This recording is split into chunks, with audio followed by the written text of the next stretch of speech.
Dumachala. For those of you who attended the banquet, you know what I'm talking about? And a happy Dumachala to everyone. Congratulations. One step closer.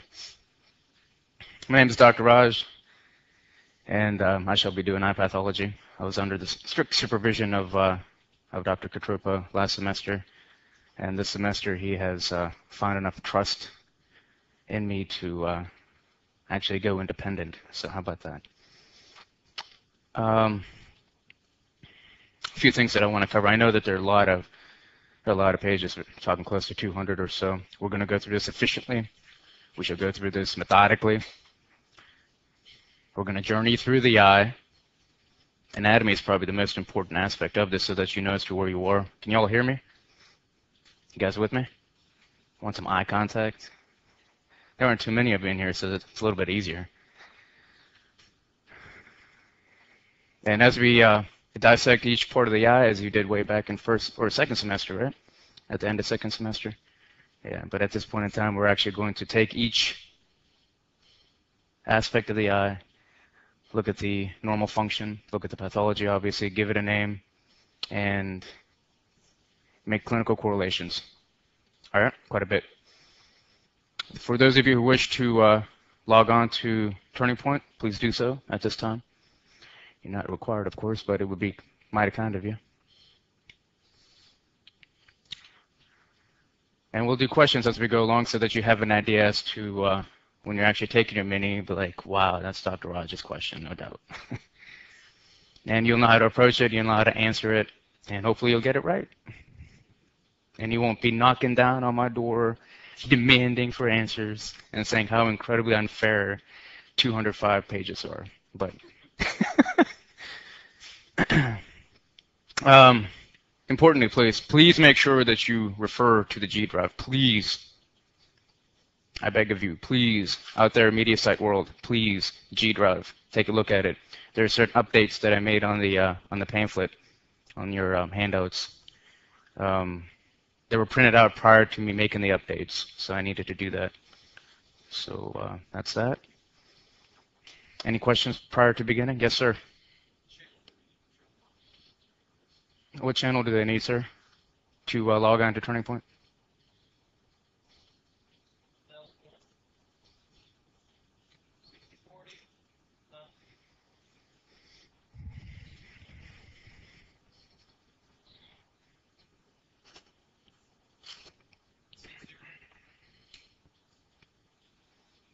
Is anyone else having that issue? Are we good there? All right, let's get started. As far as medicine is concerned, I was awarded an MD about 2 years ago. I took the path of teaching. Medicine's I love it. I keep falling in love with it every single day. I know that many of you see me in the fishbowl.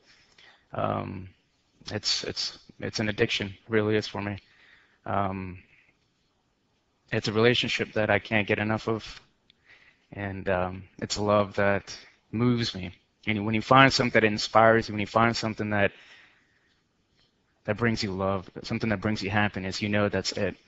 Okay, and I hope at some point that this happens to you. I really do, because it's a magical feeling.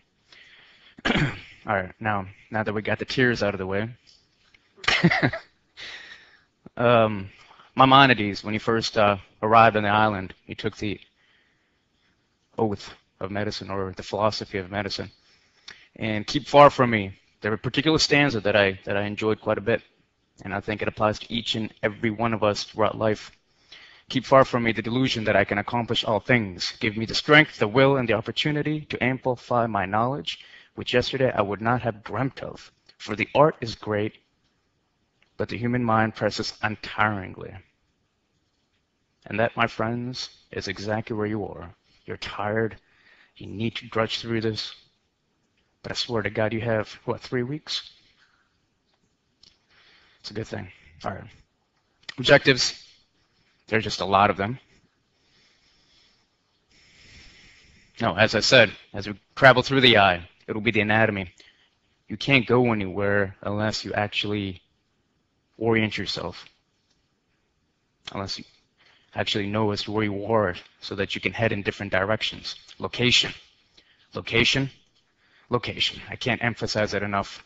Stay with me through here. I know there are times and this will be rather tiring, might even get a little boring, God forbid. But please stay with me. It's like watching a movie that's extremely intense, maybe like 24 or something. And for that 1 second, you passed out. Before you know it, you've lost the entire episode. So stay with me, please. All right. Let's take you through this a little bit briefly. This is all a review, and I put a bunch of slides in here for your review. So as we travel through, we'll go from the external world, to the internal world. So on the outside, we shall have actually the eyelids, and that's where we will begin. We'll have the cornea, the anterior chamber, the iris, the lens, the posterior chamber, the vitreous body, and of course the retina. Okay. More anatomy for your reference, for your review. If you were to take a section of this, this is what it would look like.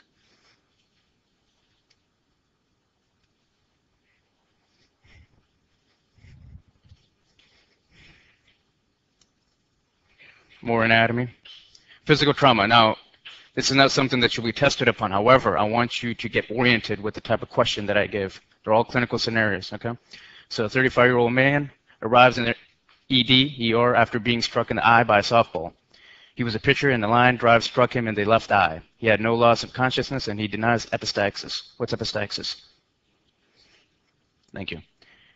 He does notice some double vision, especially with upward gaze. No exophthalmos or crepitus is observed. Lateral and medial gaze is intact. However, the right globe fails to move upward. Visual acuity is intact. Which of the following injuries did the patient likely sustain? That actually should be left globe. I apologize. Okay. Now, once again, you will not be tested on this material, but I want you to get used to the type of question that I will give you. Okay, it's clinical scenarios. Every one of them will have some type of background to it. And for this, it will be answer number 2, inferior orbital blowout fracture. Okay, and that was obvious by the medial wall or the inferior wall blown out. But once again, this isn't, you're not being tested on this material. I want you to get used to the type of questions that I'll be giving you. Okay, now, as I said, we're going to start from the external world, and we'll start with the eyelids. Okay, eyelids. Blepharitis, something that I need you to understand. All right, now, low image. Here are your eyelids, obviously. This, higher magnification, are your eyelids, and what I need you to pay attention to, please, tarsal plate. Tarsal plate also contains the meibomian gland. Meibomian gland, please know this. Meibomian gland is what is responsible for secreting the oil aspect of your tear. Okay, and that's what we're going to look at. And while we're here, here's your eyelid. I want you to get oriented to the conjunctiva. Okay, there are 2 aspects of the conjunctiva. The inner aspect of the eyelid is the palpebral conjunctiva. Okay, and we'll be talking about that soon enough. And then on the superficial aspect of the sclera is the bulbar conjunctiva. You don't need to memorize that. What is the shape of the eyeball? It's a bulb. Okay, so it's a bulbar conjunctiva, whereas the inner aspect of the eyelid is the palpebral conjunctiva. All right, now we're going to see this in a little bit. But at this point in time, I need you to concentrate on the tarsal plate, which contain the meibomian glands, which will then secrete the oil duct. Now, let's take a look at a condition which will affect this. Once again, for your reference, here's your eyelid. This is from superficial, from your right, and then deep. And here's the meibomian gland once again. Once again, I just want to make sure that you know as to where we are. And this right here, external, this is the eyelid. This whole thing is your eyelid. And this is your internal aspect, and this is your external aspect. This is for your reference. All of these are labeled. Once again, more eyelid. More anatomy. Okay, now here. So we're in the eyelid. You have obstruction of the meibomian gland. Okay, due to irritation, due to allergies.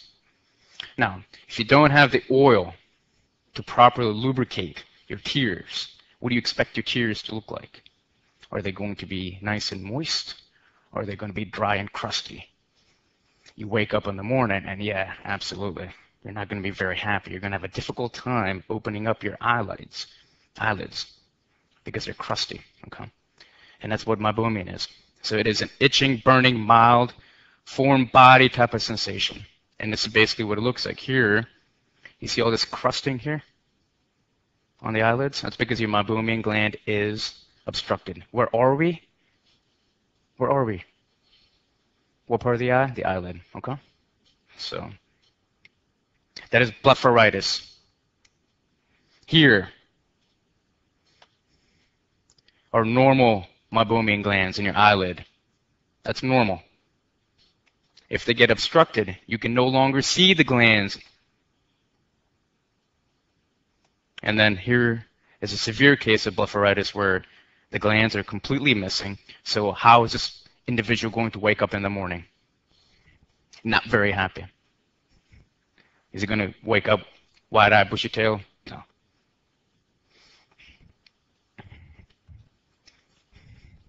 All right. Now, next condition with the eyelid. This is chalazion. Okay. Something that I noticed with last semester, this kind of coincides, this lecture, especially at the end of your semester, coincides with ICM practicals.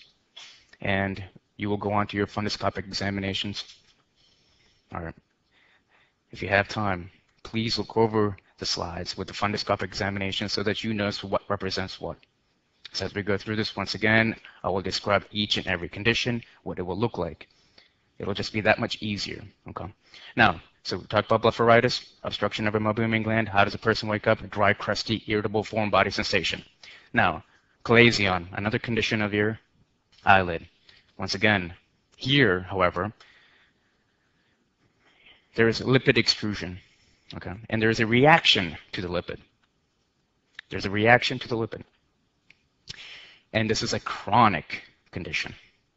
So if you're going to have a chronic condition, what type of cells would you expect? You remember granulomas, right? Whenever you hear granulomatous type of inflammation, granulomatous anything, it is always a chronic condition. And exactly what is going on here. Okay, if you talk about granulomatous inflammation, what type of cells are you talking about? Remember epithelioid cells? Okay, and then what is causing this reaction? What is causing this reaction? Lipid. It's lipid extrusion. There's a reaction, causes blockage of the meibomian gland, and this particular individual looks like the person on your upper left. Okay. You guys know what a chalazion or calzone is? What's in the middle of a calzone? Lots of fat, lots of lipid. Okay. That's basically what I'm trying to say here. All right. Lipid extrusion, it is a chronic inflammation. It is lipid. Okay.